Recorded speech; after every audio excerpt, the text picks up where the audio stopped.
నీవు ఆయన చేతిలో ఉన్నావా, జారిపోయావా? ఎన్నోసార్లు నా ప్రభు నేను పిలుస్తున్నాను, నా చేతి నీడలోకి రా.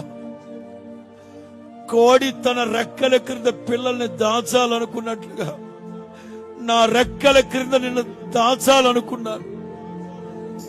ఎరుపెక్కిన శత్రువు కనుదృష్టి నీ మీద పడకూడదని దాచాలనుకున్నాను. ఎందుకు ప్రభువుకు దూరం అవుతున్నావు? ఎందుకు ప్రభువుకు దూరం అవుతున్నావు? ఆయన చేతి నీడలోకి వచ్చేసి యెహోవా నామం బలమైన దుర్గం, నీతిమంతుడు పరిగెట్టుకుంటూ వెళ్ళి అందులో సురక్షితముగా ఉంటాడట.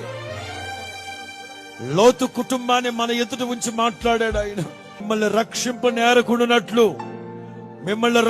నేరకుడునట్లు నా హస్తం కొరచైందా? యెహోవా హస్తం కొరచైందా? నా దీర్ఘశాంతం తగ్గిందా? నా బాహుబలం ఎప్పుడైనా తగ్గిందా?